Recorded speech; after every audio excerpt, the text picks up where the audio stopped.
There is one theme right now. There is one theme in the media, and I think we all know what it is. Will it affect you? Will you let it? Stick around.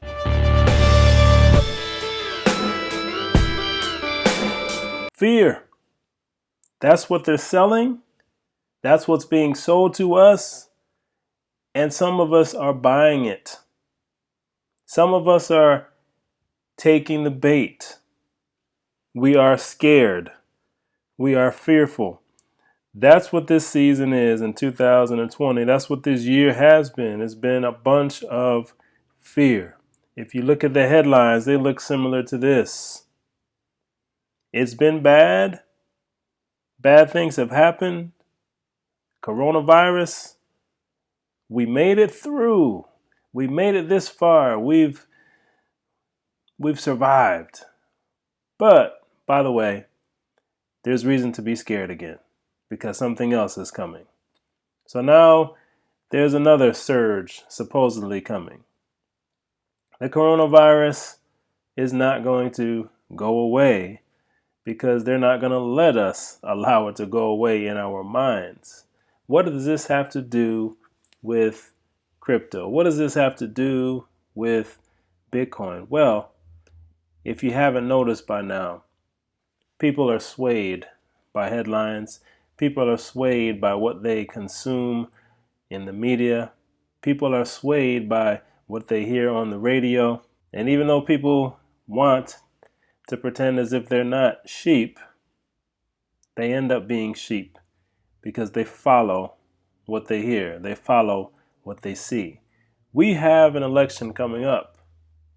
And this election has, unfortunately, the potential to turn our country upside down, to turn the United States upside down. Now, it's been teetering for quite a while, but there's such a level of uncertainty in the air. It's very thick and very apparent. I can't remember a time where it's felt like this. We have an election. We don't know the results of that election, but what we do know is that there's something brewing. The seeds of hate, the seeds of intolerance, the seeds of selfishness, compounded with the fact that we're in a pandemic, compounded upon the fact that social distancing is an actual thing, compounded with the fact that life is not as it was just 1 year ago.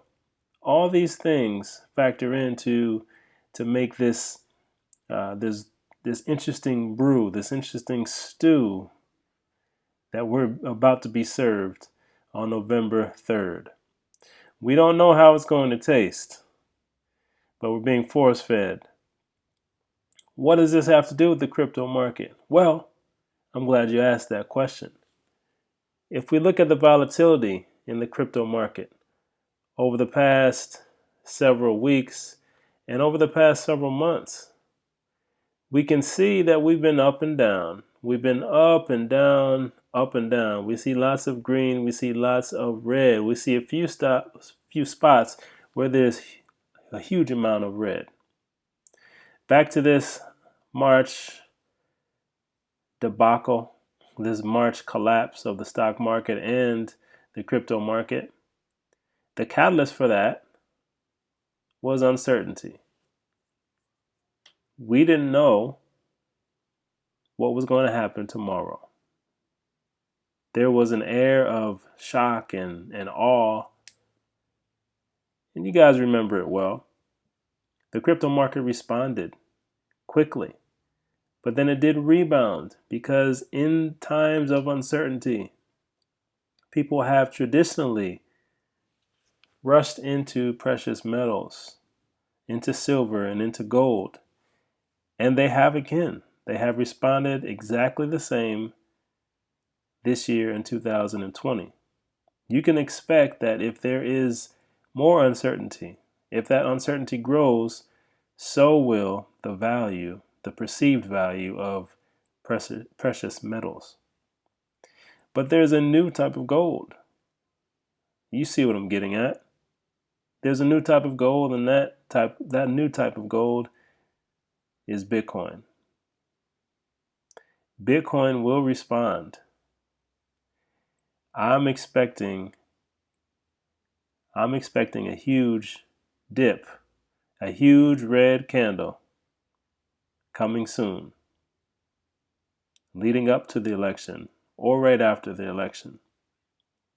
I'm expecting that, but then I'm expecting a huge rebound as people pour into this asset that provides some sense of safety for one's hard-earned money. Now, I'm not here to preach doom and gloom at all. I'm here to alert you to the possibility of an opportunity to take advantage of this thing that they're trying to feed you and me every single day, which is fear. Fear of the unknown. Let's use that. How about we use that to take advantage of the opportunity to grow our portfolio and our investments? Are you looking out for that red candle? I'm on the prowl. I am looking out for that red candle, and I intend to pounce on it, and I intend to once again grab crypto, grab Bitcoin at a reduced price and ride it on out into the sunset. Are these times troubling you? They are pretty troubling for many. But use it to your advantage. Is that your strategy? Let me know in the comments. I'd love to hear from you. And as always, stay smart. Stay in the black.